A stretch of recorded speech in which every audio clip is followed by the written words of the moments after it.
Baik, di sini saya akan sampaikan apa itu best practice ya. Kalau diterjemahkan itu ada bilang praktek baik gitu ya. Pada SMK Pusat Keunggulan. Nah, sebenarnya best practice sendiri itu apa sih? Saya akan coba kenalkan dulu. Karena pepatah mengatakan nggak kenal maka tak sayang.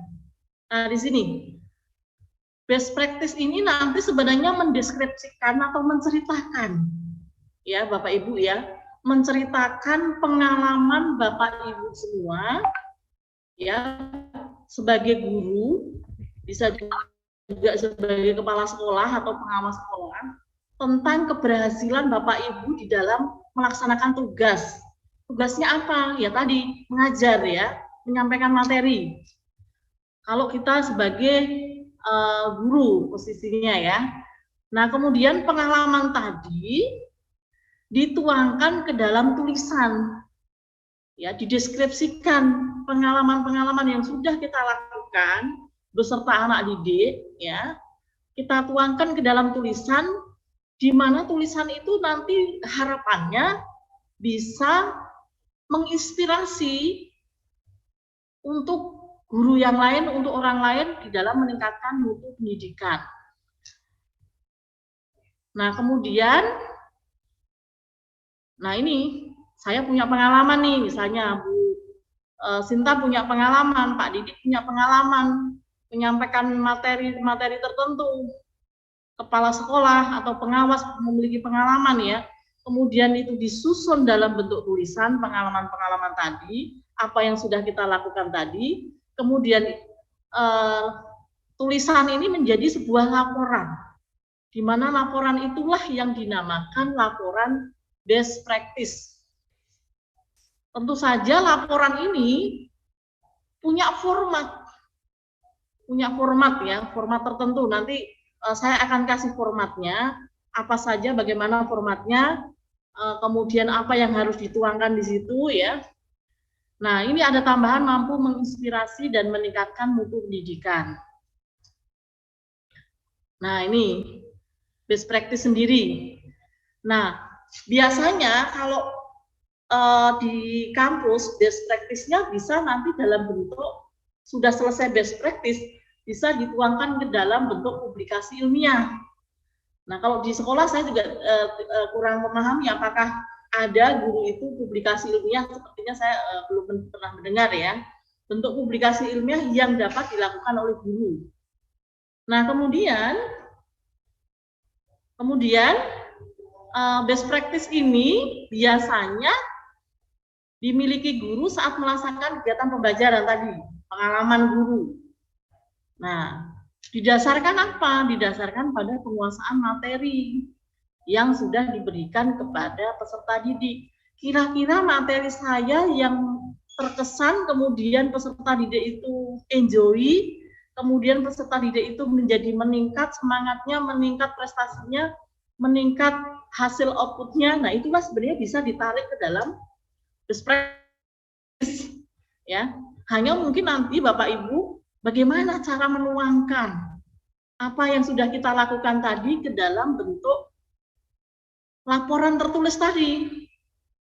Sebenarnya tidak sulit Pak Didik, Pak Zul. Ini gampang sekali nanti kalau sudah, oh ternyata begitu ya. Begitu mudahnya apa yang kita lakukan dituangkan ke dalam bentuk tulisan. Nah, kemudian contoh nih, guru kelas 10 melakukan pencatatan proses mengajarnya mulai dari perencanaan, pelaksanaan, evaluasi sampai dengan nanti bahan refleksi guru untuk perbaikan pembelajaran. Nah, itu tulis, dirangkum, didokumentasikan. Nah, karakteristiknya untuk best practice sendiri seperti apa gitu kan. Nah, jadi nanti untuk best practice sendiri ini memiliki karakteristik. Apa saja? Yang pertama, harus mampu mengembangkan cara baru. Jadi kalau Bapak Ibu punya cara baru di dalam mengembangkan pembelajaran, ya, cara baru dan inovasi dalam mengatasi suatu masalah. Saat Bapak Ibu beserta peserta didik nih. Kemudian karakteristik yang kedua, ya, memberikan sebuah perubahan. Jadi apa yang kita lakukan kepada peserta didik ini memberikan perubahan. Tadi perubahannya banyak sekali. Ada outputnya bisa berubah, nilainya semakin bagus, karakteristiknya, karakter anaknya semakin baik, kemudian banyak segi ya, banyak apa namanya output nanti yang bisa kita tarik dari sini sebenarnya. Nah, sehingga sering dikatakan hasilnya luar biasa. Jadi apa yang kita lakukan terhadap anak ini hasilnya sangat luar biasa. Nah, kemudian karakteristik yang lain, yang ketiga, mampu mengatasi masalah atau persoalan secara berkelanjutan atau dampaknya atau manfaatnya secara terus-menerus berkelanjutan ya. Tidak stuck sampai di sini, tapi berkelanjutan. Nah, kemudian mampu menjadi model dan memberi inspirasi dalam membuat kebijakan. Nah, ini syukur-syukur dari model atau dari best practice yang kita lakukan menjadi inspirasi. Inspirasi siapa? Inspirasi pihak sekolah untuk mengambil sebuah kebijakan. Oh, ternyata modelnya si Pak Zul bagus nih, bisa diterapkan untuk guru-guru yang lain. Oh, punyanya Bu Sinta nih, dia membuat sebuah model pembelajaran yang menarik nih.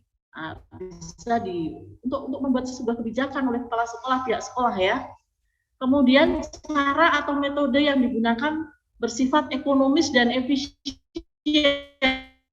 Nah, ini karakteristik dari best practice. Jangan sampai membuat sebuah laporan best practice tapi memiliki cost yang tinggi misalnya. Nah, kemudian, ini formatnya. Saya akan lebih menekankan ke formatnya. Nah, formatnya seperti apa? Nanti saya langsung kasih ke contoh ya, Pak Zul dan Bapak Ibu semua, supaya apa namanya kita terbayang, supaya kita ada bayangan. Sebenarnya bagiannya itu bagian awal, ada bagian isi, bagian akhir, dan penunjang. Ada 4 bagian ini saja yang harus kita buat untuk ya. Nah, hal itu isinya apa, bagian isinya sendiri seperti apa, akhir seperti apa, penunjang itu biasanya apa yang dilampirkan gitu ya. Nah, ini awal adanya judulnya, nanti saya kasih contoh kalau untuk RPL itu apa misalnya contohnya ya. Nah, ini ada halaman judul paling atas. Kemudian pernyataan keaslian naskah, halaman pernyataan, ini masih sama ini ya. Kemudian persetujuan, pengantar, abstraknya, daftar isi, ini seperti apa namanya, kita membuat sebuah laporan saja. Nah, bagian awal itu umum ya, sifatnya umum. Nah, kemudian bagian isi nih. Nah, ini isinya apa saja. Nah, nanti setelah judul, kemudian nanti ada abstrak, ya, apa namanya, ada nanti bagian isi di sini, yang terpenting. Apa saja bagian isi? Ada 3. Ada pendahuluan, ada metode pemecahan masalah, ada pelaksanaan dan hasil yang dicapai. Nah, pendahuluan apa ya? Pendahuluan seperti kita bikin laporan ya, Bapak Ibu ya. Paparan latar belakang, masalahnya apa, tujuannya apa, manfaat dari best practice yang dilaporkan seperti apa. Nah, metodenya isinya apa ya? Berisi teori atau pengalaman yang Bapak Ibu lakukan. Jadi paparan teori atau pengalaman yang dijadikan rujukan menyelesaikan masalah. Nanti metodenya seperti apa, cara yang digunakannya bagaimana untuk menyelesaikan masalah tersebut. Kalau perlu dibuat langkah-langkahnya secara rinci ya dari metode tersebut. Langkahnya pertama harus bagaimana, dari mulai persiapannya, kemudian prosesnya bagaimana, nanti evaluasinya bagaimana. Nah, itu nanti dibentuk apa dalam bentuk bisa per langkah ya, step by step-nya. Nah, kemudian ada pelaksanaan dan hasil yang dicapai. Nah, ini yang penting. Dari hasil tadi, masalah yang tadi diungkapkan tadi, cara metodenya tadi, nah hasilnya bagaimana? Nah, sebenarnya intinya itu aja, best practice itu. Ya. Nah, kemudian kalau pelaksanaan dan hasil yang dicapai, nah ini ya tentang apa yang sudah kita lakukan ya, terkait tempatnya di mana, waktunya, perangkat atau instrumen nanti yang digunakan pada saat best practice dilakukan. Nah, instrumennya apa? Apakah menggunakan angket atau bagaimana, tanya jawab atau seperti apa? Nah, itu nanti dijelaskan di situ. Nah, kemudian bagian akhir sama seperti laporan yang Bapak Ibu lakukan setiap hari, ada kesimpulan, ada saran atau rekomendasi. Ya. Ya nanti kesimpulannya apa tentang hal-hal yang dapat disarikan atau dirangkum di dalam pengalaman Bapak Ibu yang sudah Ibu lakukan bersama anak-anak tadi. Kemudian sarannya apa? Rekomendasinya yang dituju ke pihak-pihak terkait. Nah, kemudian yang saya mau tekankan adalah nanti contohnya, supaya Bapak Ibu langsung terbayang dan bagaimana harus membuatnya. Ya, kemudian di sini ada penunjang. Kalau penunjang ini daftar pustaka wajib ada ya Bapak Ibu ya. Jadi misalnya ada kutipan atau ada referensi yang Bapak Ibu ambil, metode dari mana itu harus ada referensi atau daftar pustakanya. Nah, lampirannya juga sama, daftar hadir. Kalau Bapak Ibu ini ya daftar hadir, ada nggak daftar hadirnya? Foto kegiatan harus didokumentasikan. Kemudian contoh instrumen yang sudah diisi, media atau alat yang digunakan. Nah, ini lampiran, nanti saya share ini ya. Nah, contoh ini. Contoh. Saya nanti tidak masuk ke sini dulu, nanti saya akan ambil contoh dari best practice yang sudah jadi ya, Bapak Ibu ya. Ini nanti saya akan kembali ke slide ini, nanti saya akan coba ambil contohnya dulu. Sebentar. Saya ada contoh, nanti saya share juga semua. Cuma contohnya itu saya tidak spesifik ini ya, bentar. Contoh yang Word sebentar, saya harus buka dulu yang Word-nya. Supaya Bapak Ibu ada bayangan seperti apa sih sebenarnya. Ini sebenarnya cuma laporan apa yang kita lakukan dengan anak-anak gitu loh, Bapak Ibu ya. Sebenarnya bukan hal yang sulit. Ini sudah dilakukan setiap hari, cuman Bapak Ibu, apa yang sudah kita lakukan setiap hari dengan anak-anak itu, kita tuangkan ke dalam tulisan gitu saja sebenarnya. Meningkatkan motivasi, sebentar saya share. Meningkatkan motivasi, nah ini contoh ya. Sudah terlihat Bapak Ibu semua? Sudah, Ibu. Ini contoh, ini saya hanya ini ya.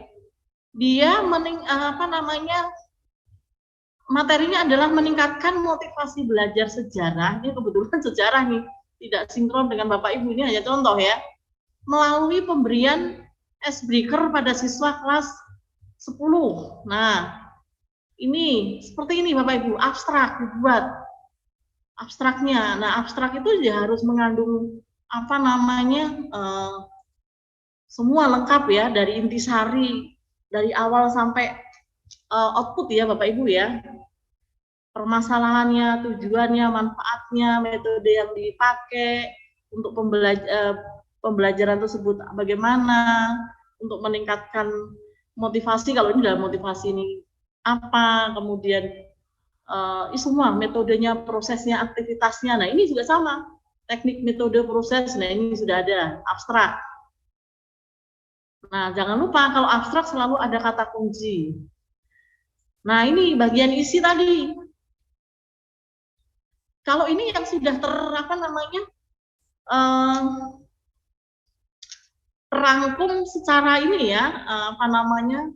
Tapi kalau nanti Bapak Ibu buat ya selengkapnya, nah kemudian nanti ini hasil dari apa ya, sudah jadi dirangkum dalam sebuah best practice yang menarik, bisa tidak apa namanya, tidak jumlahnya tidak terlalu banyak, 100 sekian halaman tidak, bisa mungkin bisa 20, 15 atau maksimal 25 halaman, tapi sudah terangkum semua di situ. Dari mulai proses awal perencanaan sampai dengan proses output hasil, sampai instrumennya seperti apa, hasil yang akhir itu seperti apa, sudah ada semua di sini. Nah ini pendahuluan tadi kan ada yang tadi sudah saya jelaskan ya, latar belakangnya bagaimana. Nah seperti itu ya. Terus saya kasih contoh lagi yang lain. Contoh misalnya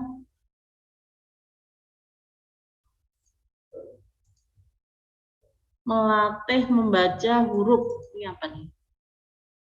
Nah ini juga ada contoh, melatih membaca huruf hiragana melalui permainan apa gitu ya. Ini sebenarnya metode kita pembelajaran di kelas aja sih Bapak Ibu semua. Abstraknya, nah ini sudah terangkum semua ya, cuma 18 halaman. Nah seperti ini. Saya kasih ininya. Nah ini kan ada contoh itunya. Nah ini yang kurang lengkap adalah dokumentasi. Nah ini dokumentasi ada. Ini fotonya saat anak-anak melakukan apa aktivitas tadi, ya pembelajaran tadi, cara bermainnya seperti apa, langkah permainannya bagaimana, semua terangkum di sini. Sampai dengan nanti outputnya, penilaiannya bagaimana, refleksinya, poin refleksi. Nah ini juga ada. Nah itu dirangkum di sini. Kemudian kesimpulan, rekomendasi Bapak Ibu apa? Nah ini biasanya ada pretest, ada posttest misalnya. Kalau pretestnya misalnya hasilnya berapa, setelah itu berapa ininya, ya seperti laporan biasa Bapak Ibu. Nah ini ya. Nah ini penulisnya siapa? Nah itu sebenarnya simple. Sesimpel itu Bapak Ibu. Jadi apa namanya? Saya yakin Pak Zul bisa setengah jam selesai ya, karena atau Bu Pras juga paling bisa 1 jam selesai ini ya. Nah seperti itu. Jadi bukan hal yang sulit membuat best practice. Kita sebagai guru ya, apa yang sudah kita lakukan terhadap anak-anak, dikemas saja, dikemas. Oh kemarin saya ngasih memberikan materi tentang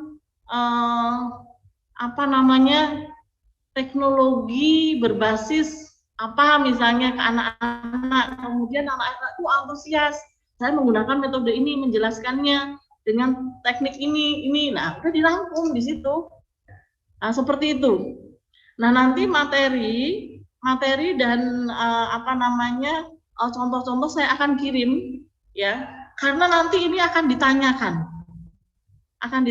ya di dalam SMKPK ini sebagai salah satu laporan dari hasil pembelajaran yang dilakukan oleh Bapak Ibu guru terutama.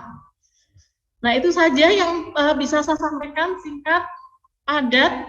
Mungkin ada yang ditanyakan, ini dari Saintek nih, mohon maaf. Kita langsung tanya jawab saja ya Bapak Ibu ya.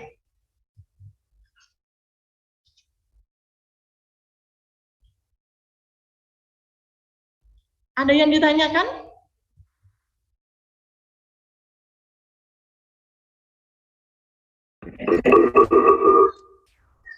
Ya Bu. Pak Sobri ini, silakan Pak Sobri. Monggo. Mungkin. Bentar. Halo. Ya. Bu. Mungkin ya, ini seperti penelitian tindakan kelas kali Ibu ya? Iya, tindakan kelas bisa juga Pak, nanti asal tindakan itu punya nilai inovatif gitu ya, punya nilai inovasi yang bisa menjadi inspirasi, boleh saja itu dituangkan ke dalam best practice sebenarnya. Kalau ini kalau di perguruan tinggi ini sudah menjadi hal makanan sehari-hari sebenarnya ya, karena apa yang dilakukan dimasuk dan diceritakan ke dalam paper, apa yang dilakukan dosen publish ke paper gitu ya, seperti itu. Jadi kalau tapi kalau di ya, jadi kalau di best practice itu sebentar Bu. caranya putus-putus Pak. Jadi kalau di best practice itu bukan mencari kelemahan atau kekurangan ketika kita melakukan kegiatan belajar mengajar, tapi inovasi kita dalam kegiatan belajar mengajar.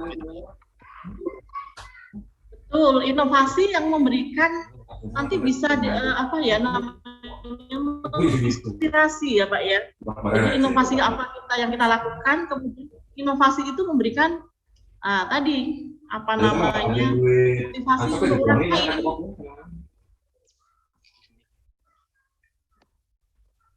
Ya, barangkali itu aja Bu. Oke, siap Pak. Jadi kalau di best practice ini sebenarnya ide sebenarnya yang di ini adalah ide. Kalau yang saya saring adalah ide apa sih yang kita lakukan untuk anak-anak itu sehingga anak-anak itu punya nilai lebih gitu loh Pak. Ya, idenya adalah hal yang sudah kita lakukan sebenarnya.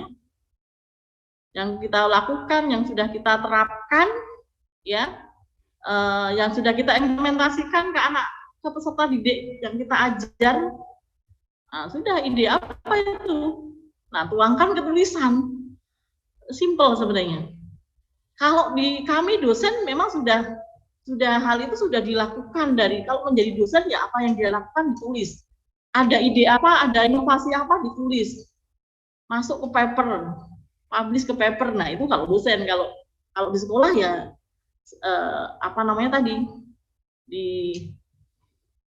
ide-ide apa, inovasi pembaharuan apa di pembelajaran yang menghasilkan anak-anak itu menjadi lebih baik. Nah, dari segi apa? Ya macam-macam. Tadi dari segi motivasinya, karakternya, nilainya, dan output-output yang lain. Nah, itulah yang kita masukkan, kita rangkum ke dalam best practice tadi, Pak. Simple, kalau menurut saya sih tidak susah, simple. Karena kita setiap hari punya ide, ngajar itu kadang-kadang satu kelas dengan kelas lain aja, ini kelasnya ini, idenya ini, kelas ini beda lagi, nanti muncul lagi di kelas lain, metodenya baru lagi gitu kan, secara spontanitas itu sering sekali kita lakukan sebenarnya. Ya seperti contoh saya di lab, saya mengajar di lab itu walaupun sama-sama mata kuliahnya akurat, kemudian statistik ya pasti kadang-kadang karena karakteristiknya setiap kelas itu berbeda-beda, metodenya kadang-kadang berbeda gitu loh. Secara spontanitas ada hal-hal yang unik yang saya lakukan di lab itu, ya. Nah itu menjadi sebuah ide saya, inovasi saya masukkan ke dalam tulisan, dirangkum tadi isinya yang ada bagian awal isi, kemudian bagian akhir sampai dengan penunjang itu isinya daftar pustaka sama lampiran-lampiran ya. Nah ini contohnya tadi saya akan coba kembali ke sini. Untuk yang RPL itu yang di Saintek ya Pak ya. Misalnya contoh literasi digital, nanti bisa pemanfaatan Google Workspace untuk edukasi, misalnya Bapak memanfaatkan Google Workspace untuk mengajar mata pelajaran tertentu, misalnya bisa pembelajaran model blended nanti diceritakan di situ, sebenarnya nggak susah sih.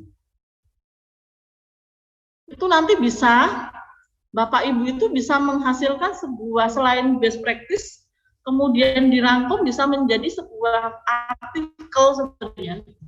Sebuah artikel yang bisa dipublikasikan kalau di sekolah bisa ke publikasinya ke jurnal pendidikan mungkin ya. Nah itu. Ada lagi yang ditanyakan selain Pak Sobri? Pak Sobri sudah ada bayangan ya Pak Sobri ya? Mana tadi? Pak Sobri, Pak Zul? Insya Allah Bu, sudah ada bayangan. Oh ya, nanti saya share materinya sama Pak share contoh-contohnya supaya Bapak Ibu punya bayangan gitu aja. Yang jelas ini bukan hal yang sulit, ini adalah hal yang sangat mudah. Mudah sekali karena apa yang kita lakukan kok. Kita itu hampir tiap hari itu punya ide loh Pak, ide untuk memberikan materi ke anak-anak itu sangat bervariatif. Nah, pilih dari satu ide itu yang kira-kira ide itu menonjol apa, nah udah tuangkan ke dalam tulisan itu aja. Ya Pak Zul, Pak Abdul.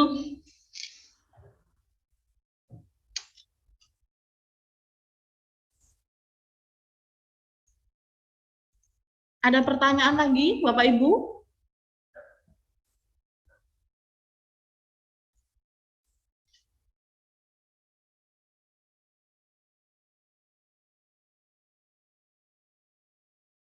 Bu Dede, saya baru lihat Bu Dede. Gimana Bu, kabarnya Bu? Iya, Assalamualaikum Bu. Ini ya baru ini nih. Aduh, tadi sibuk nyiapin buat P3K besok nih ujian. Baru bergabung. Sehat Bu Suharni ya Bu ya?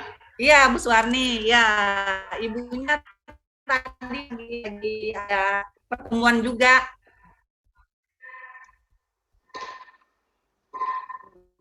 Oke, baik Bapak Ibu. Mungkin kalau tidak ada pertanyaan, ya kita nanti saya yakin Bapak Ibu semua sih sudah lewat sambil merem aja sudah jadi ya. Saya yakin karena itu apa namanya Bapak Ibu tuh punya ide yang sangat luar biasa di dalam menyampaikan materi-materi. Itu kadang-kadang kita saking banyaknya ide. Karena setiap ide yang baru kita tidak pernah mendokumentasikan gitu ya. Jarang sekali kita dokumentasikan. Nah, kalau kita dokumentasikan kemudian kita tulis dalam bentuk laporan, nah itu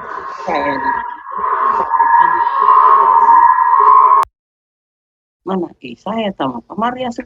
Kamu suka dia belum kamu.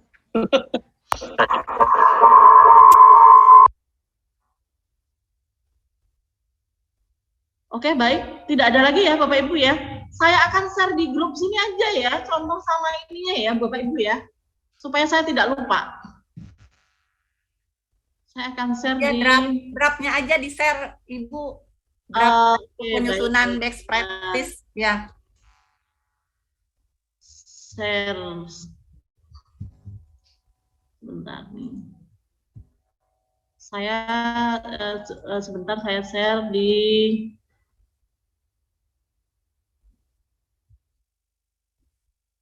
Microsoft SharePoint. Atau saya ini aja deh, saya share ke itu aja semua ya Bu ya, karena banyak ya. Ada beberapa file ke masing-masing ini aja ya, nanti saya share ke masing-masing PIC.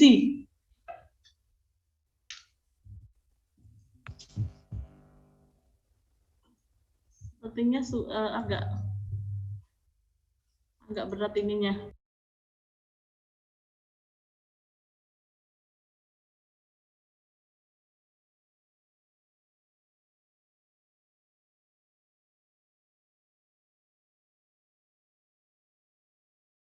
Share materinya Pak.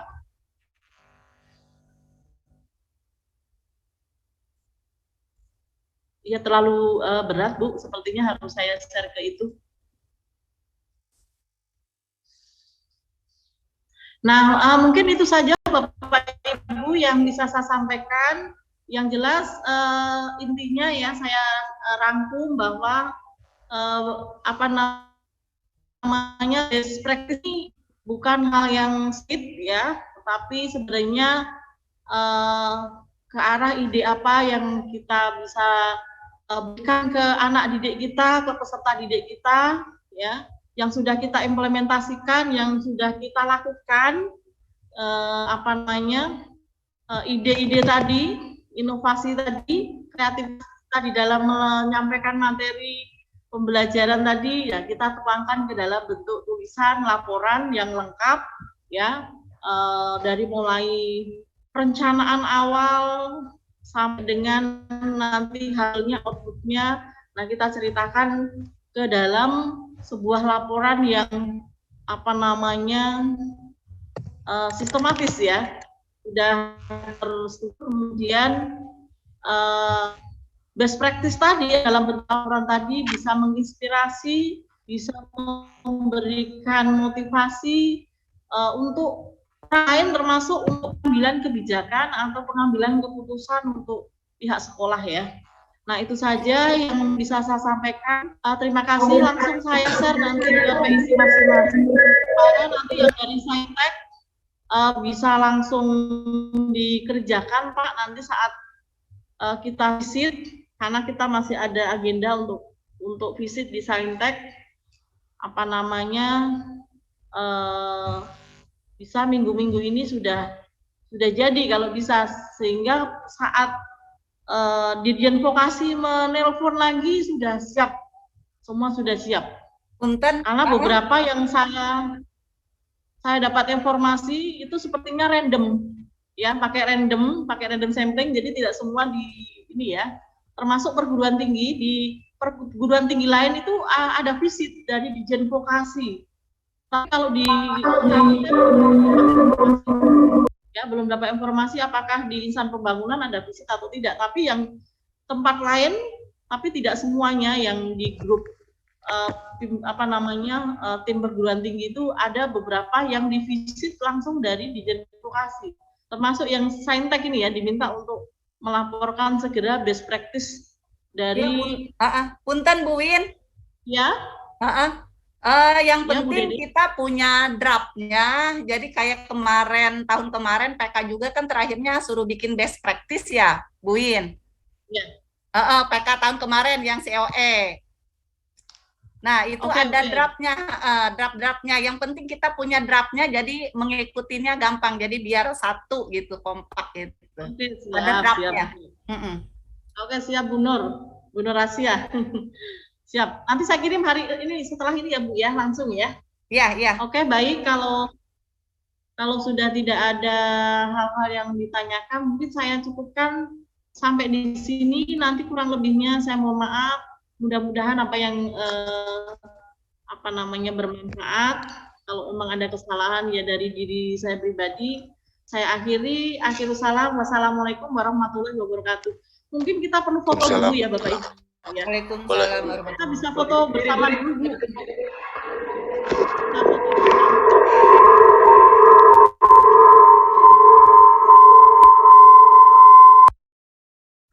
Oke, 1, 2, 3. Oke, terima kasih sudah saya dokumentasikan. Ya. Oke, saya izin live ya Bapak Ibu ya. Saya izin live, terima kasih. Lagi di lain kesempatan nanti Pak Dik ya. Ke Nurul Muslimin lagi. Siap, ditunggu sama rujaknya.